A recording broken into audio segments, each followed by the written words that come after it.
Right, so this time round, we're taking a very exercise mechanics-centric view on training. Previously, in a recent interview, I was talking about a lot to do with the dose-response related things and how the adaptations take place, and it was a very programming-focused take on training.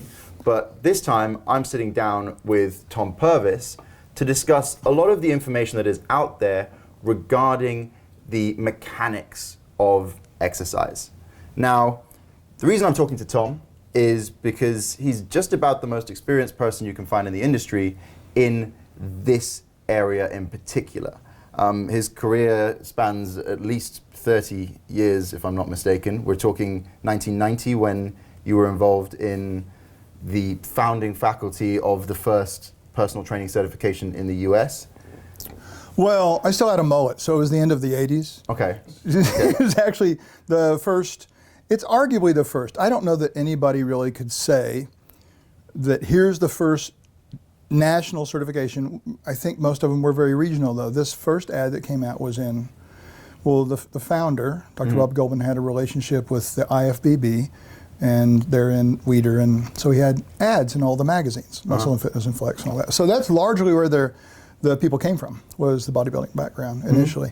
And I had met Dr. Goldman months before that, June or something like that. I had an opportunity years, that was what, 89?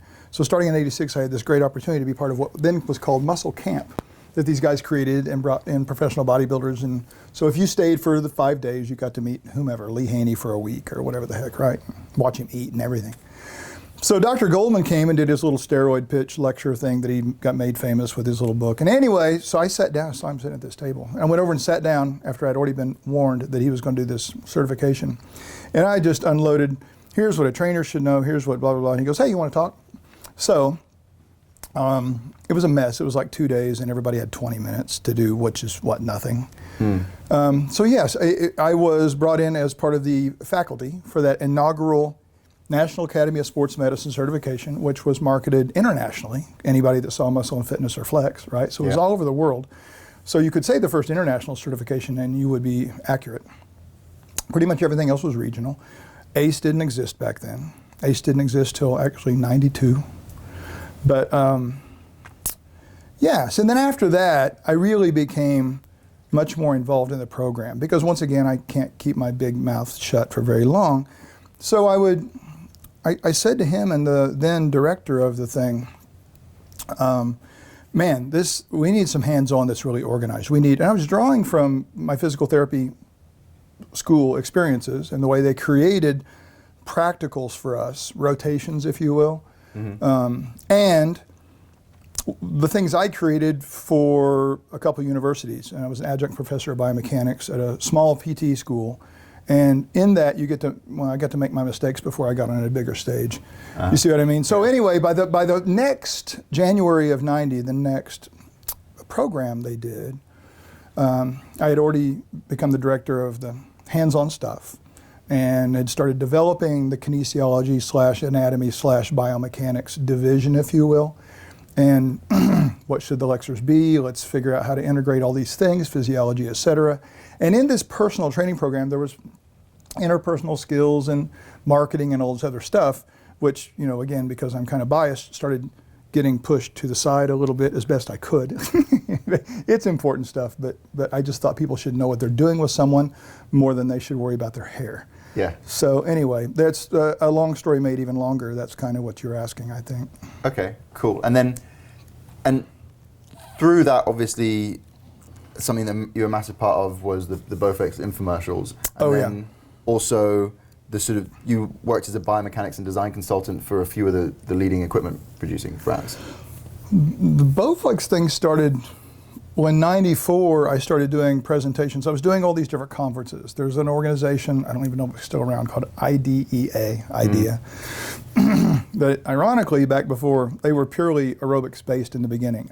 International Dance Education Association. I'm not even sure anybody knows what that meant. And it's embarrassing. I wouldn't normally tell people that, but I feel comfortable talking to someone from the UK. So accents make people give up stuff like that, you know. Yeah. So So I was doing all these different conferences and gone all the time and whatever, but I started doing a lecture on equipment analysis, and it was called Know the Tools of Your Trade.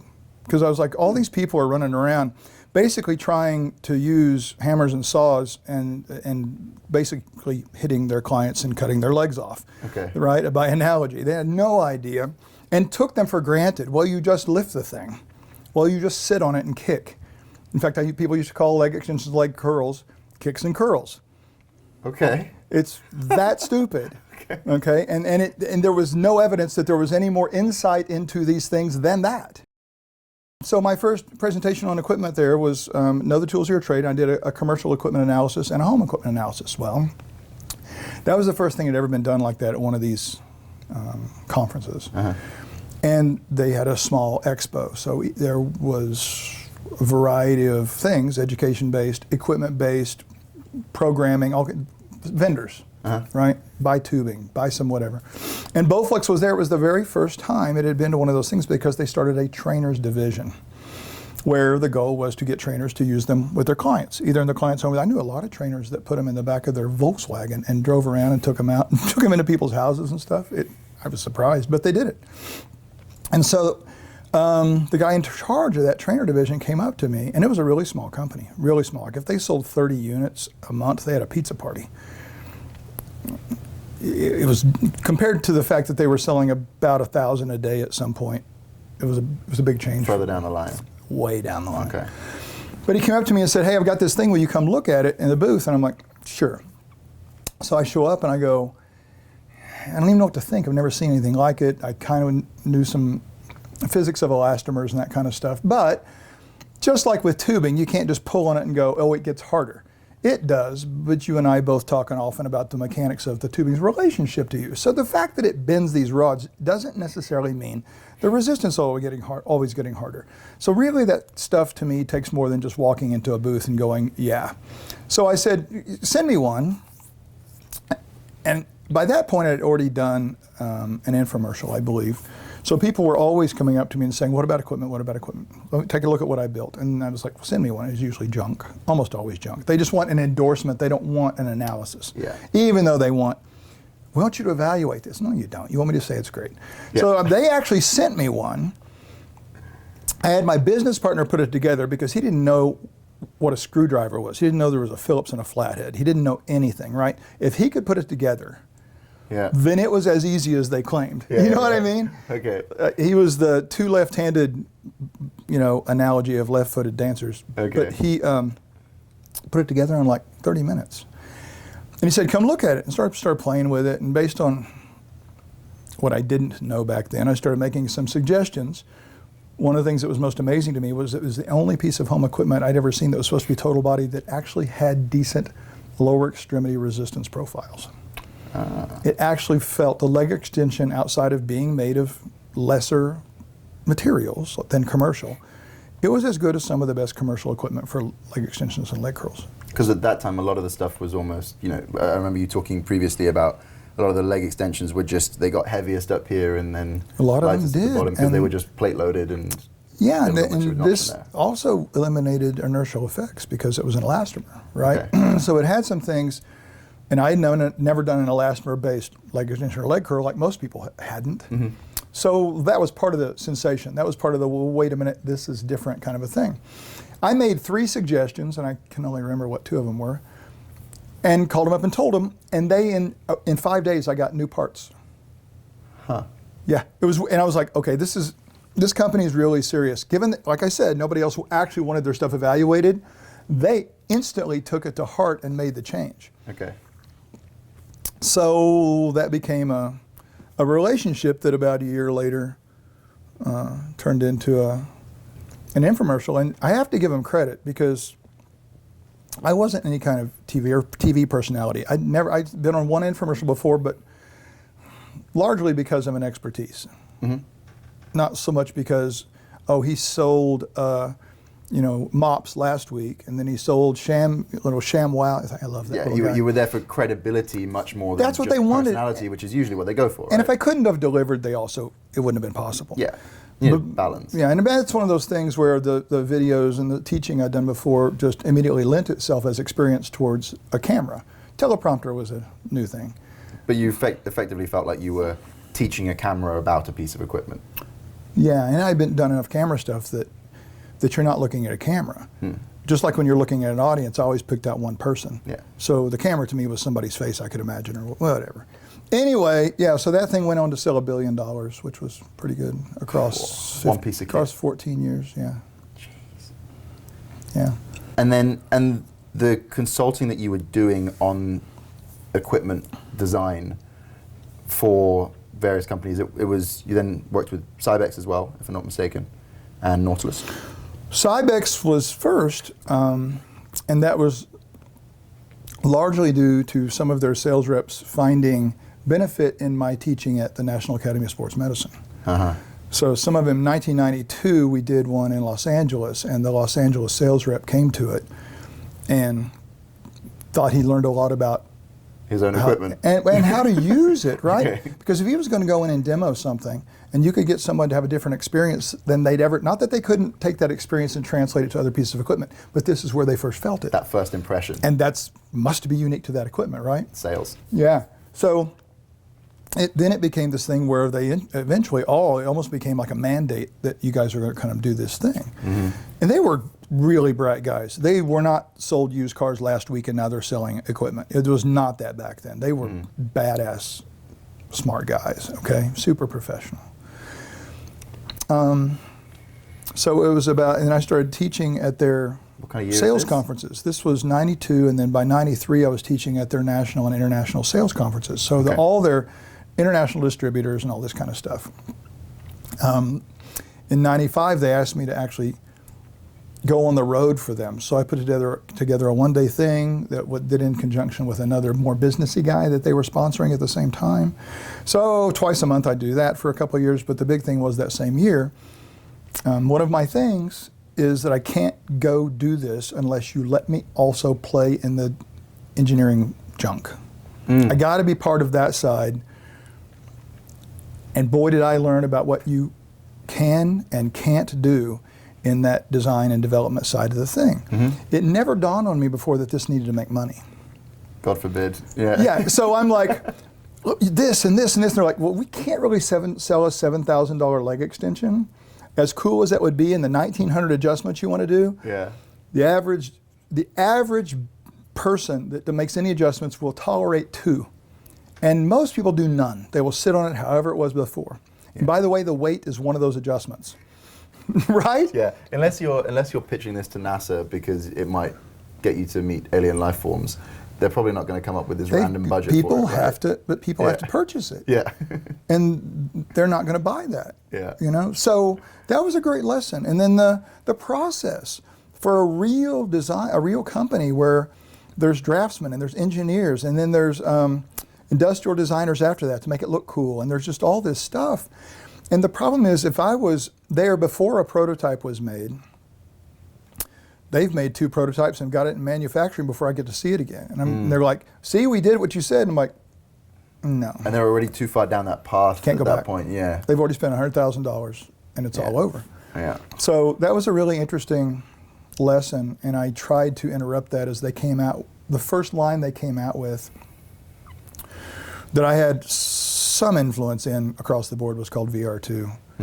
And it was one of the first that used belts instead of cables. And So the flatter piece of rubber as opposed to the round one. And there were reasons for that. Not to get too crazy about it, but it had strands of Kevlar in it, like bulletproof vest type stuff, and theoretically was stronger and all this. Everything's got its own problems, every material. But anyways, but that was, I got to, they brought in the guy that had originally created the stuff that Cybex bought, a guy named Roy Simons, who also did Free Motion later, he did a whole bunch of stuff. It was really a big deal in that area at that time. But he was working out of Colorado Springs, which is relatively close to me by a flight, rather than going to Minnesota where they were doing stuff before. So I got to go up there more frequently during this VR2 thing. So I saw things in the prototype stages, which helped some. But still, they have to bring it down and they go, yeah, but to manufacture this is going to be $1,000 more than it needs to be in the marketplace. So then cool things got left on the table. or the cutting room floor, so to speak. You know what I mean? Yeah, so you're stood there going, but I want it. I'll buy one. I'll totally buy one. You know? But anyway, that was a phenomenal experience in so many ways, not the least of which was just the people that you get involved with that were at that time the epitome of who you'd want to work with as the creator, the engineers, the chief engineer, who was really more of a product manager kind of a guy. He was an engineer, but he was the go-between with all this stuff. He was the guy that had to make it happen. You know what I mean? Like a producer of a movie, they got to find the director, and they got to find this guy, and they got to find. So, what blows my mind is they were probably not even that well known. They weren't the kind of people that were in magazines necessarily, were they? They were just no. Dude, nobody knows the lighting guy in a movie. Yeah, it's the same thing. Yeah, and they're doing amazing things, and every director wants them, but you'll never know their name. Yeah, right. So unless you're weird like me and watch the credits. Yeah.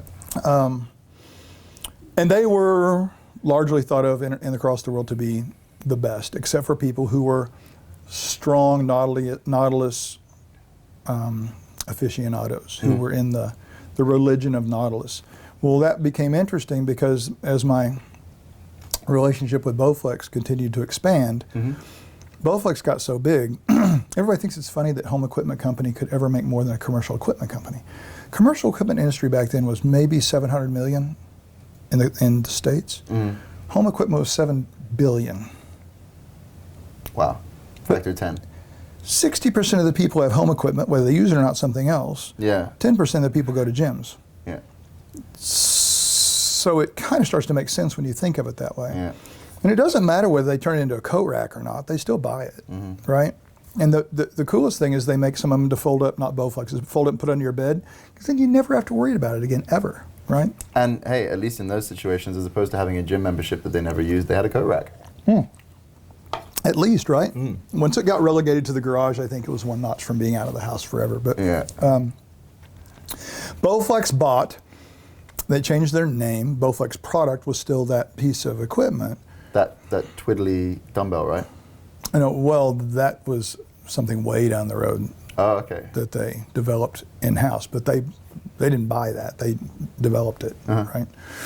They bought Nautilus, they bought Quentin treadmills, they bought Universal gyms, they bought all this other stuff. They focused on names that were popular when the current 40-year-olds were kids, which was really smart. Because they already had a built-in market. It's just that these companies had kind of gone by the wayside. That's genius. It really was. But before they bought Nautilus, the CEO, who the first time I ever went up there way back, picked me up at the airport in his Bronco. That's what a cool guy. And even when he had like $80 million, he still drove a Bronco. I like that. He is a great guy. But so they bought Nautilus and they said, hey, we're not finished negotiating this yet, but there's a trade show. I'd like for you to come down and look at the equipment. Because I really didn't have any version of an intimate experience with Nautilus in terms of mechanics, knowing, analyzing it. And I got to tell you, this was 1998, and Cybex wasn't doing anything. They'd been purchased by a treadmill company called Trotter, and they were going through their own little political things that happen when somebody buys somebody. So you had a bit of bandwidth. And you weren't using me for anything. Yeah. And this, right at the same time, Nautilus buys this thing and they're like, we need some help. We don't know commercial equipment. And I'm like, now we're getting somewhere, you know? And it was a tough culture to dive into because their sales reps had been around forever and outsiders were not welcome, you know?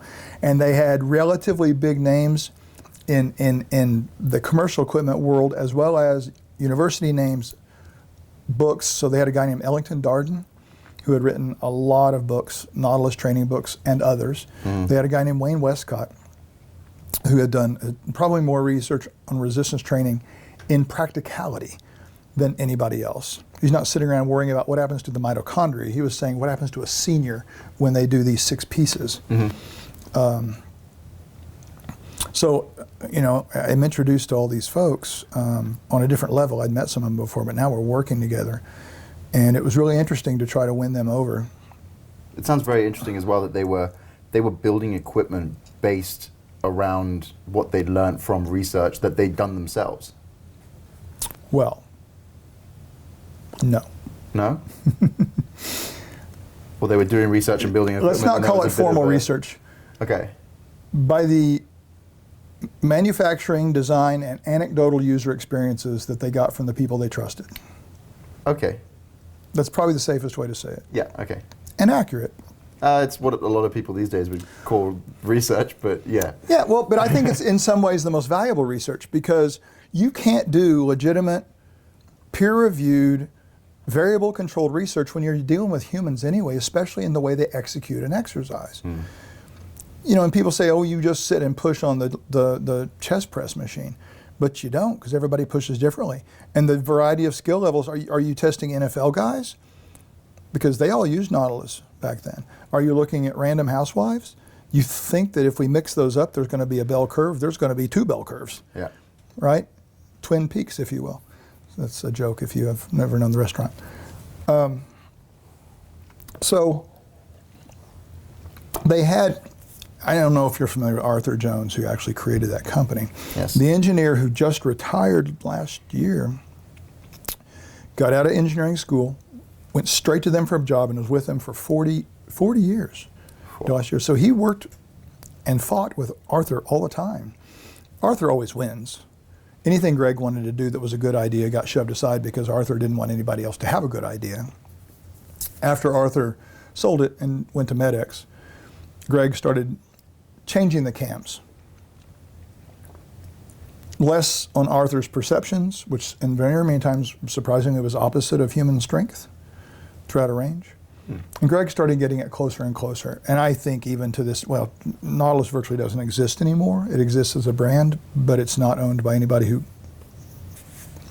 evolves a line in a positive way. It's going backwards, if anything. Okay. But, and those are facts, those aren't opinions, because I can measure it. But working with them, man, I thought I learned something before. And I did about the industry in general. Here's what you can and can't do building equipment. Here are the factors in building equipment that I never considered.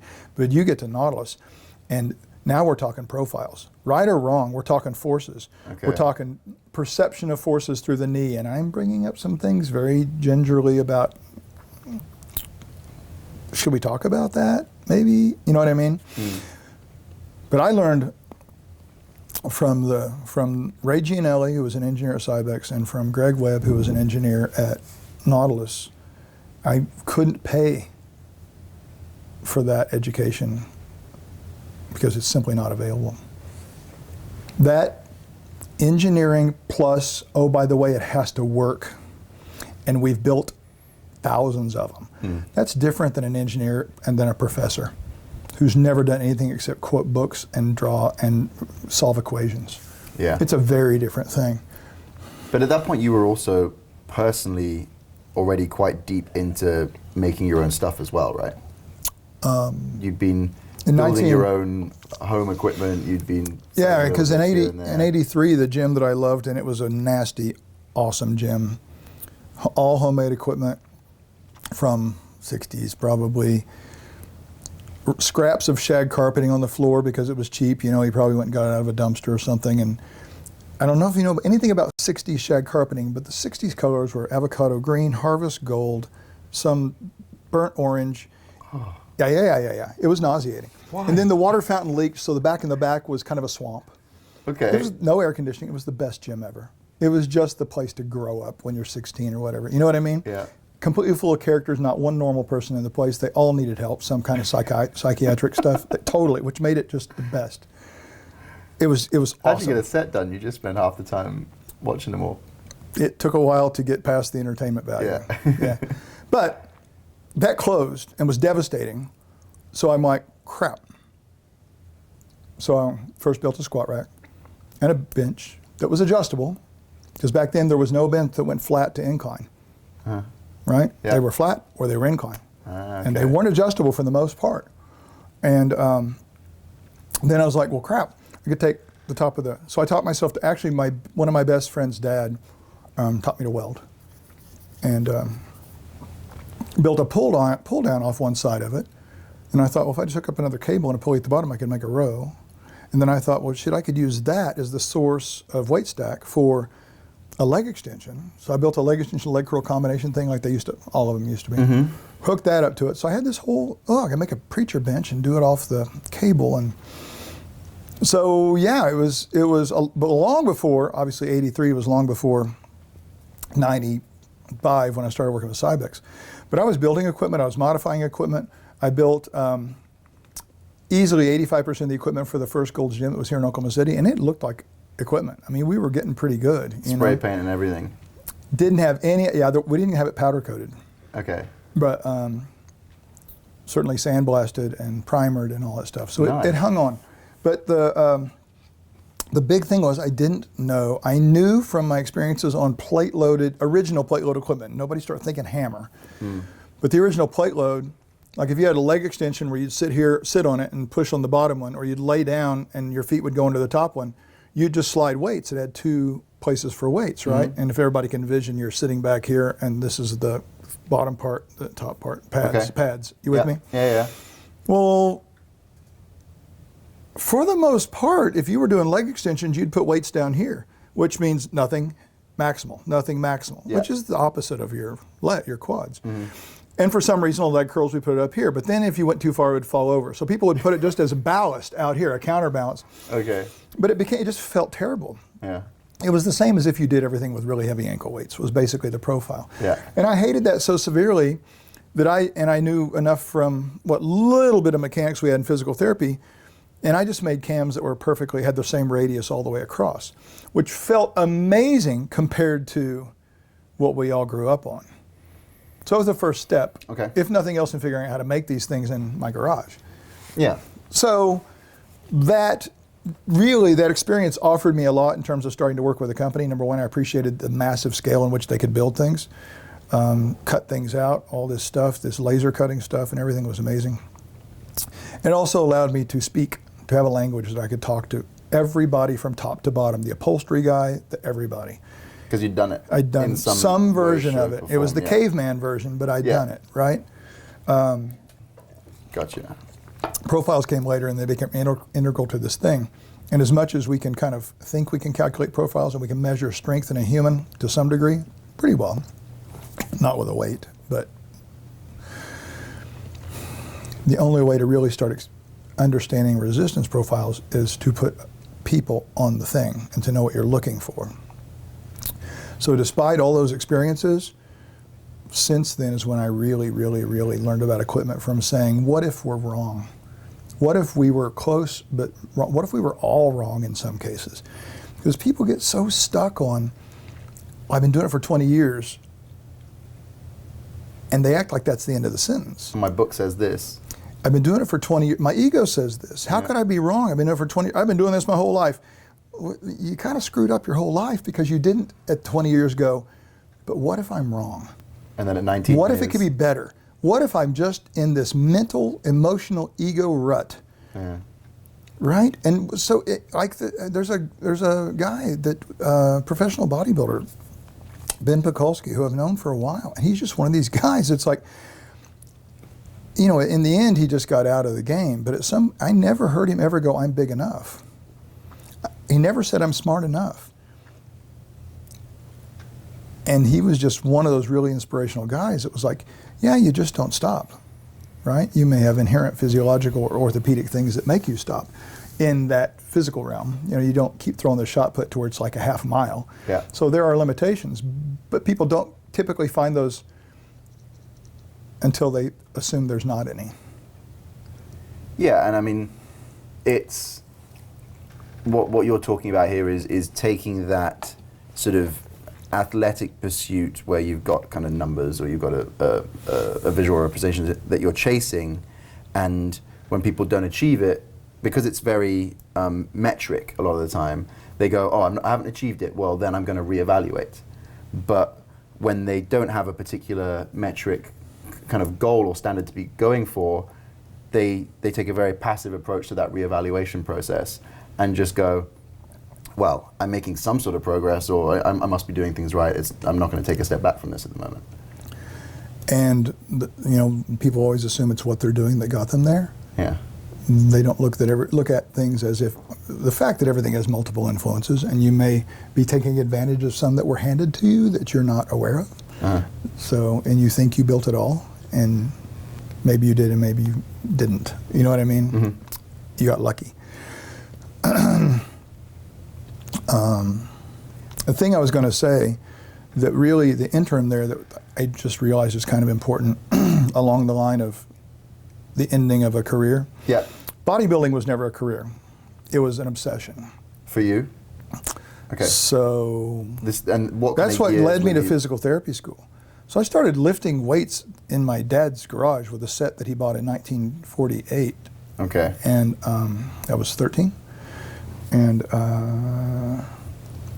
first gym, that wonderful, terrible gym, yeah. I was 16. Okay.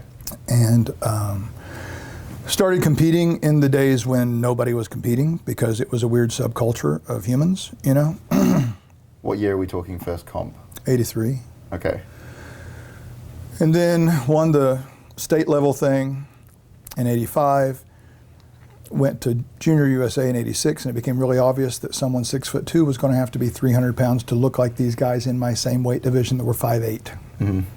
So I was like, yeah, I'm out, because I don't have the stuff for it. I don't have any body parts that are like, holy shit, holy shit, holy shit. You know what I'm saying? And people think they can build stuff, but they can't. The people with the best calves have never trained calves ever in their lives, so I don't know what these people are thinking. But this was a big day, because I went, all right, most of the people that had this realization got depressed and then stopped working out. And I was like, I never considered not going to the gym, no matter what I felt like. You know, you're sick and it's like, I gotta go. Yeah. Probably stupid, but that's when I feel like one of my big growing up stages, and led to everything else we're talking about, because I went, no, I really like the guts of exercise. Why do some of these things hurt us over time? Why do some people have phenomenal chests and bench presses and others don't? And I could say the way they work out, but they're all doing the same thing, this group of people. They look very different. What is it about the way the package they were offered, skeletal structure, all that other stuff, what could that do to influence this? And not just as an excuse for people who may not have that optimal structure, foundation, whatever, but is there a way to give them a little leg up from what they've got? You know what I'm saying? To deal with that in a way that makes them less disabled by their, you see what I mean? Yeah. That really became the interest. That's where all of this started, was that day where I went, no, I know why I like exercise now. Yeah. And it was not that big a deal. It's not like I went on a drinking binge because I couldn't bodybuild anymore. It was like, yeah, I've been seeing that coming for a while, but why am I just as interested in working out as I always was? Yeah. And that was a big, I don't know how else to say it, but like a big growing up day, you know? So yeah, that relationship between what people have, whether they were born with it, whether it's something that's been created over the course of their lifetime to date, created over the course of their day, you know, something that you have often touched on when we've been discussing, you know, the preparation process for a session, and then what you can do with that, and what you could maybe even do about it through the course of exercising. Or a rep. Yeah, each rep, each set, each session, anything, Yeah, that's a big deal. And it's towards the end of that, one of the things I knew I was done, but this magical place called Gold's Gym, and I'm not talking about all these franchises and stuff or corporately owned even, I'm talking about the Gold's Gym. Which is really the second Gold's Gym, because the original started by Joe Gold, where Pumping Iron was filmed. That had been gone for, well, I think he sold that in '70. Okay. So the next one that was a couple blocks inland from the original one, I just was like, okay, I have no reason not to go there right now, just because. I'll know if I wait a while, I'll never do it, you know? Plus I had a girlfriend that I thought, yeah, I need to get away from her anyway. So 1,500 miles is good. Yeah, that'll do. Yeah. So so Oklahoma to LA. And that year, of working out well, it wasn't just working out. You'd go there after work and you're there till 11 o'clock at night because it's just like, it was a circus, you know? There's no evidence of that gym if you walk in that same building right now. None. And they still had homemade equipment from pumping iron. They had whatever was newest at that point in time because everybody wanted to get their equipment in there, but it was all beat to crap. You put one piece of equipment in there for one day and it looks like it's been there for 20 years. You just got the crap beat out of it, right? Because everybody's trying to lift the whole weight. Well, whatever. It's just, but it was hilarious. And everybody that was a professional bodybuilder or close to being one worked out there either because they lived there or they came out there all the time, except for two guys that had just moved back home. And one was Lee Haney and the other was Rich Gaspari. They had both, they were both kind of vying for Olympia top couple thing. But they moved back to Atlanta and New Jersey respectively, but everybody else was there. And it was just such a bunch of normal, for bodybuilders, guys. Meaning, you walk in and you're doing shrugs in the squat rack, which already pissed people off because you're using the squat rack for shrugs. So you had to make sure you're using enough weight to qualify to use the squat rack. Yeah. You sure didn't do curls. You didn't do curls in the squat rack. You get killed, right? Even 100 kilo ones where you need the pins? No, well, maybe where you're doing the giant clean and curl. Yeah. But you're in there doing shrugs, and he was a big guy for a while, big deal for a while. Gary Stridham, and he was just an awesome, nice guy, and he was huge. He was easily as tall as I was, if not an inch taller. And he'd come up and go, "Hey, can I do those with you?" Sure. And so we got to where you learned really quickly that they did the same thing every week on the same days at the same time because they all worked out twice a day. Okay. It was like, I'm going to make sure I do shrugs every week on that day at that time. And then you just keep like shrug partners with this professional bodybuilder, that's just like, "Hey, you doing shrugs tonight?" I'm kind of weird. Oh, okay. And he was so cool. And there was always something like that was with these big guys, Yeah. I doubt if it's like that anymore these days, but it was such a small community that nobody cared about as far as the world and pop culture and everything else. And back which year then. was this? 87. 87. Okay. And it was right after that exploded. Back then, Muscle and Fitness still put the nationals, the placings, and a picture of each one of them in when Muscle Fitness hasn't worried about bodybuilding in forever. It's more mainstream. And I remember looking at the heavyweights going, "Oh, there's only 17 heavyweights. And I know in a couple of years I'll be as good as this fifth place guy." Yeah. Within 2 years, there were 80 heavyweights. It did that. Gotcha. Huge. Yeah, it was nuts. And so then I guess the last little piece of the puzzle is the physical therapy qualification and kind of why you did that and then what impact that had on your kind of direction that you took with things. If there had been a more exercise-related option at that time, I would have probably done it, and it would have been a monstrous mistake. Because I went into physical therapy because I thought I would learn more about exercise the way I wanted to do it. Certainly knew I would learn, through cadaver anatomy and the joint-related kinesiology classes, joint mechanics, that you didn't get in another program. Back then, most exercise-related programs were under the physical education and recreation thing. And I was not interested in volleyball, That just seemed dumb. Yeah. Some of them, like at UCLA, had shifted over to a kinesiology department. It was not much better. No volleyball, but anything related to exercise was very similar.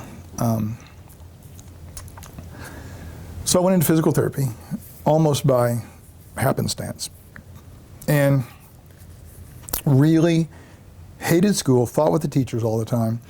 The day we started working with patients in a hospital, I kind of fell in love with working with patients because you realize whatever you're thinking about isn't shit compared to what these people might be struggling with. And how cool some of them were in the middle of their struggles.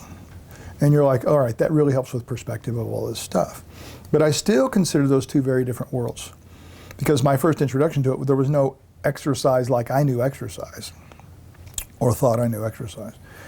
You're doing little ankle weight things, little tubing things, and most people struggle to get out of bed, which ends up being a really important piece of when functional training became a big deal, because that's when I learned, man, you can't teach someone to walk without them standing, and they can't stand without their standers. Yep. They have to have the horsepower in their muscles to stand.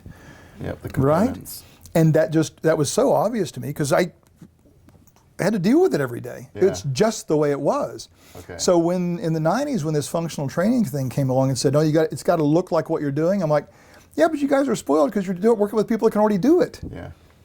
And if they're not, if they don't recognize that the people can't actually do correctly what they're trying to do, that didn't always end well. Yeah. There was no progression towards something necessarily. You know what I mean? It gave you a very realistic, regressed perspective on It was humans. appalling to me when all that started happening because people go, well, leg extension can never help you on a squat. And I'm like, with who? Who are you talking about? Because this squatting to me is like getting on and off a toilet for an 80-year-old person, and without quads, that's a bitch. There's no way around it. So anyway, another subject, although a huge and important one. Yeah, they just need to learn the definition of integration, which is the putting together of isolated pieces.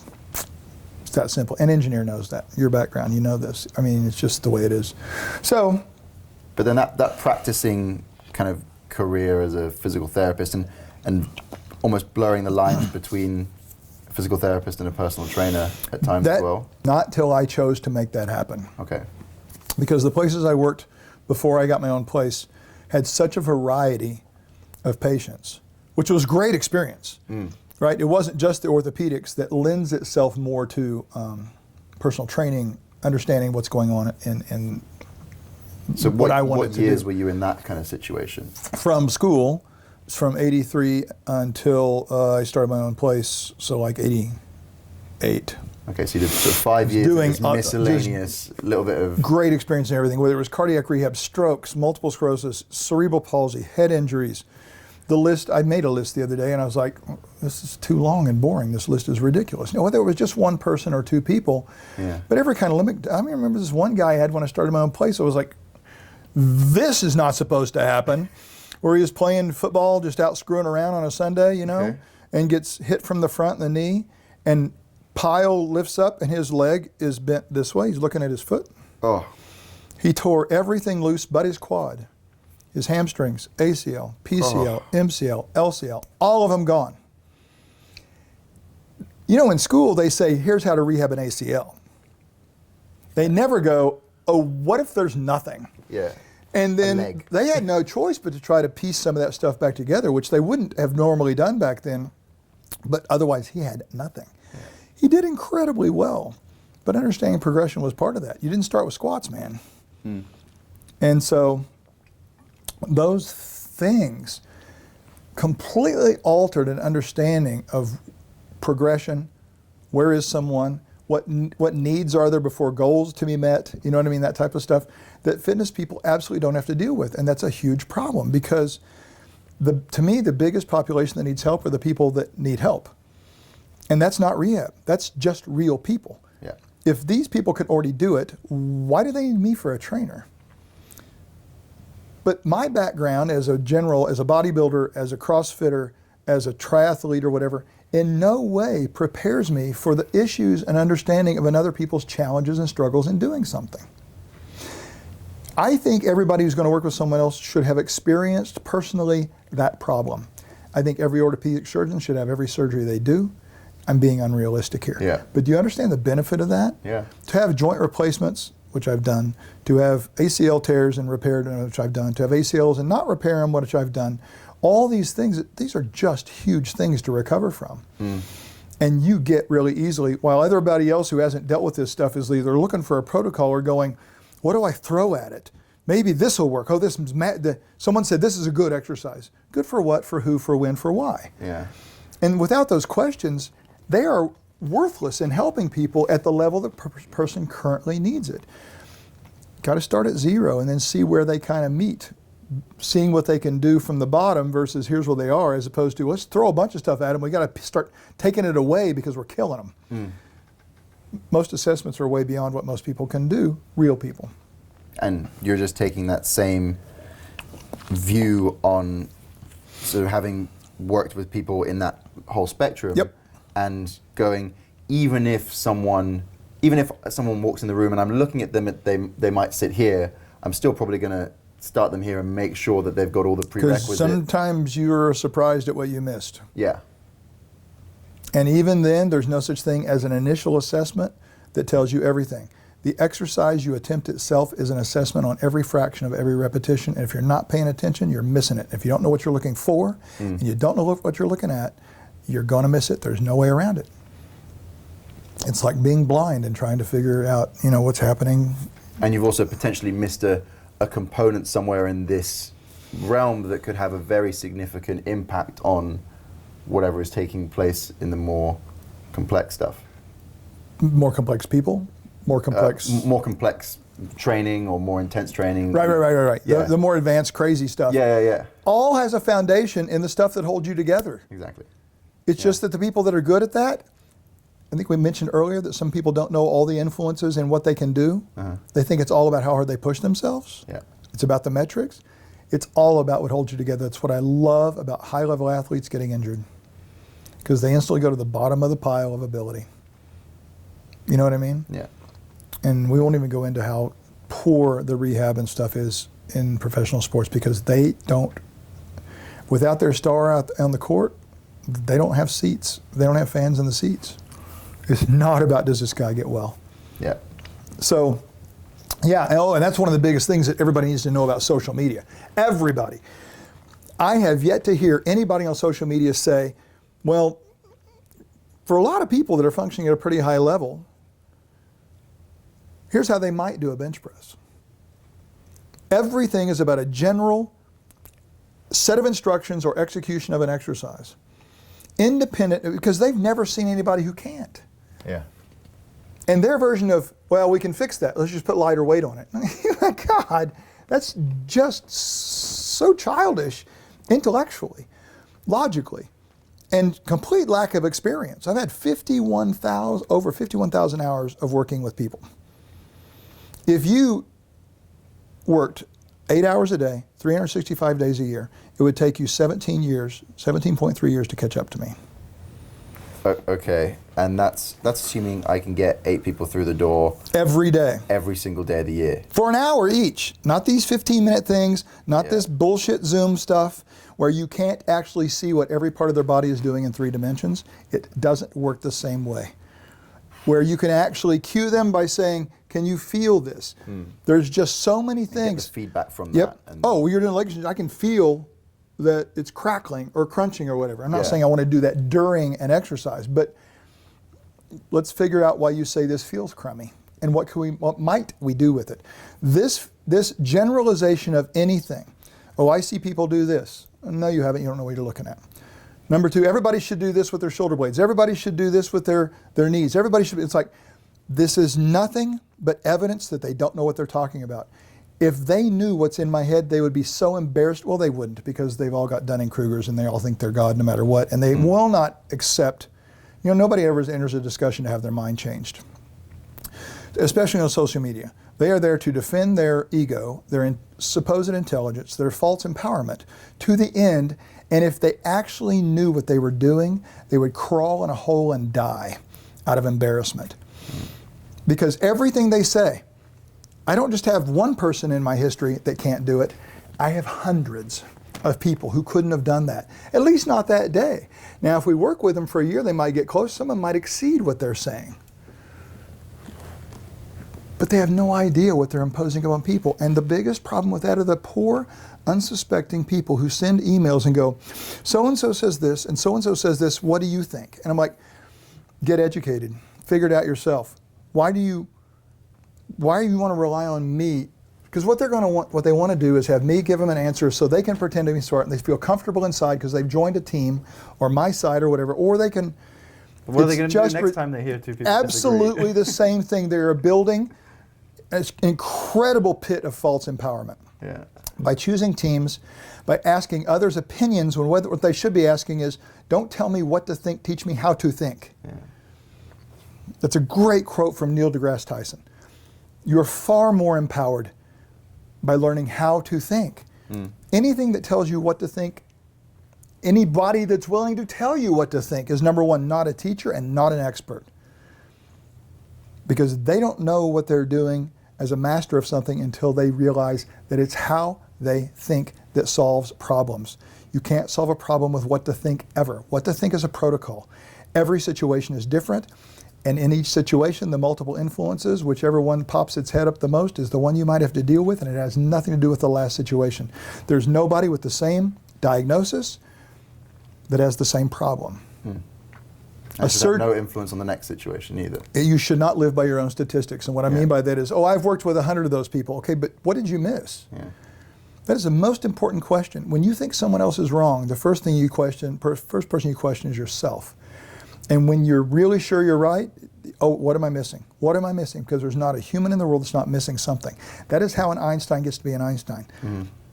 That is how a Neil deGrasse Tyson gets to be. Have you ever seen one of these true experts get on social media and go, I'm the best at this? Can you imagine? That would bring their status as a brilliant person completely down to a, IQ of 80? Yeah. By saying you're the best at anything on a given day, have they seen everything to compare it? Yeah. Everybody out there saying the best at biomechanics has never seen me teach at the level, and I've never in my most advanced classes had the chance to teach what I do every day, this part that's fun for me. You know what I'm saying? So, and that doesn't make me great. That just makes me another person who goes like, I have whatever I have because I constantly go, what am I missing? What can I get better at? As soon as someone proclaims they're the best, it's an indication that they've got a mindset that doesn't mean on a daily basis they're reevaluating their own growing? Processes. And more importantly to me, anybody can say anything they want to say. There's never throughout history been a shortage of people saying stupid shit. Yeah. What amazes me is when people follow them. That's the scarier thing. And it's kind of a cliche, but Hitler had 70 million people following him. So when someone goes, but this guy's got 8 million likes, and I'm like, well, he needs to keep going, and eventually he'll be as good as Hitler. He just needs a little better mustache, And those are loose analogies, and they're meant to be hyperbole, but are they really that far off from true? Yeah, maybe not a whole long way. And so, have I messed up your whole thing there? No. I feel like this is, what we're looking at here is a combination of experience with an appropriate mindset, right? We're not talking 51,000 hours of being sat on social media looking for things to pick out and prove how right you are. Quite the opposite. And not 51,000 hours that make me think I know something. Yeah. It was the first few years when I got out of school where I was just doing the job because I couldn't wait for 6 o'clock till I could get in the gym. The rest of the day was just making money and biding time like a factory worker to get to do this thing. Yeah. Right? It was not until I started my own thing that I went, oh wait, I need to actually be phenomenal at this. If I'm going to keep these surgeons, I worked closely with a neurosurgeon, 3 orthopedic surgeons, a chiropractor, and what a team we had. Eventually became 3 or 4 neurosurgeons, a handful of orthopedists. They were referring post-rehab clients to you? They were referring physical therapy clients to me, rehab clients. Yeah, okay. That we kept afterwards if they were interested because we had both. Gotcha.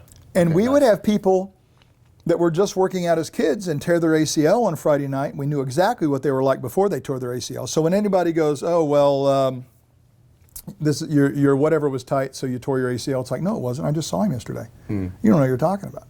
So, and then they would be like, who should we go see? And I'm like, well, I'm not going to give you one name in case it screws up. I'll give you 3, then you get to choose. So that if something more goes wrong, it's not my fault.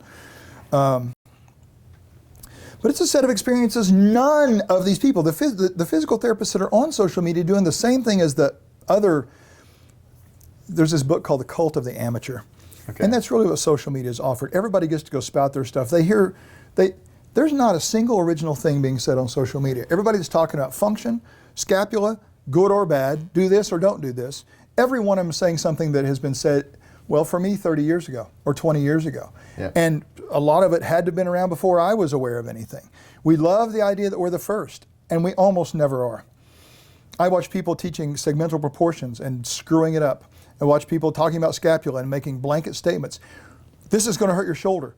What if I stumbled onto this because of all the people that had shoulder pain and it alleviated the pain? And by the way, their commitment to something hurting somebody, these people don't have any skills in differential diagnosis. They have no way to evaluate an injury. They don't know about multiple grades of MCL tears and how they would, or sprains, and how they would evaluate that, nor what forces should be placed on them to avoid further stressing that. But the biggest thing is these two words I said, they have no skills in differential diagnosis, meaning, A, it's not legal for them to even say the word diagnosis as someone offering one, and B, this is a huge skill set that you do not learn in a protocol. It is a lot of in-feel, sensation, specific amount of forces in specific directions, not looking at just one area, but looking at surround. These blanket statements are extended into this crystal ball-like scenario they think they've got where they can tell you what's going to hurt you. I've been so surprised at how many times I used to be that. I used to think I was the exercise police, Ben. Oh, that's going to hurt you. That's going to hurt you. And I'm saying I'm interjecting in people that don't even want to hear from me and don't know me back in the beginning, right? It's so wrong because I've seen scenarios where almost everything that I thought was not right was actually the most appropriate thing for a given individual on a given day. And not for everybody, not for a day before or a day after, necessarily. And there are some things that are just blanket biomechanics mistakes. You probably don't want to bend your knee backwards 90 degrees. Yeah. You probably don't want to rip your shoulder off. Pretty much anything that would occur in martial arts that you want to tap out of is not an optimal exercise. Can we go that far? Yeah. Yeah, that makes sense, right? Yeah. No, I mean, it's also, it wouldn't have happened if you hadn't been open to it. It wouldn't have happened. You could easily have gone through X number of hours just being like, well, if someone walks through the door and my set of protocols doesn't help, then there's something wrong with them, or there's something wrong with the person, or that was the thing we learned in physical therapy school, was that here's your protocol, and quite frankly, the more I started paying attention, they had relatively, and for my purposes, a low success rate. Even if it was 60% of the people that had helped marginally, okay, I can't build a business on that. Yeah. That's pretty good for batters, really good. Yeah. Right? But yeah, I'm not making a penny that way. Yeah. I need to be better than everybody else if I want to keep them sending them to me. And I also became the guy where when they went to therapy somewhere else because it was closer to them and they didn't get what they were expecting, now go see Tom. So I was cleanup for all this other stuff.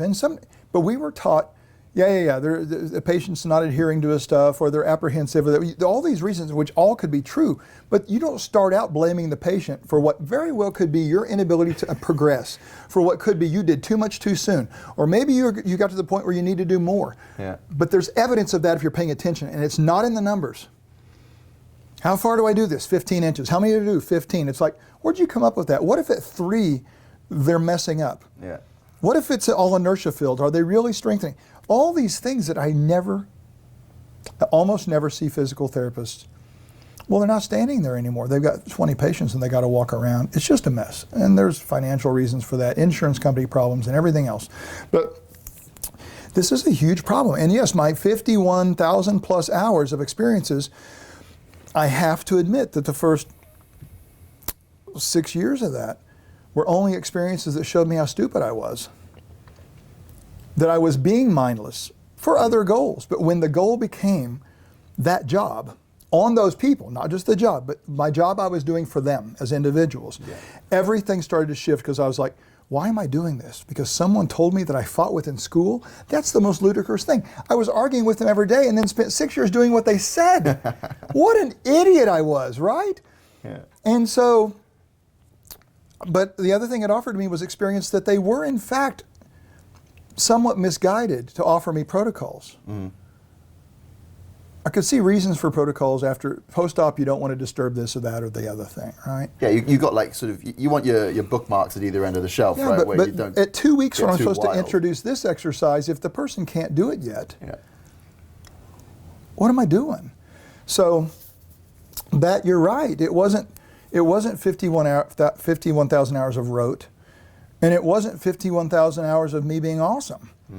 The only thing I got close to being, I felt kind of awesome when somebody was doing pretty well. But then you ask, what am I missing?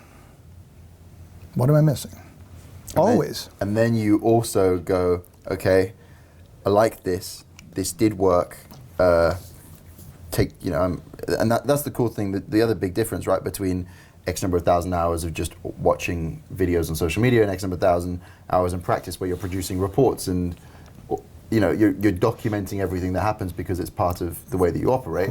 You must have like stacks and stacks of logbooks from all that kind of work. An entire storage unit of charts. Yeah. So, but in those situations, you're also going, but mental note to self, don't just resort to this next time I see the same problem. It's reasonable, I think, to have a template of how you figured it out. It's not a template of what I did. Does that make sense? Yeah. That's the problem, is back to the what, not the how. Yeah. How did we figure this out for this person?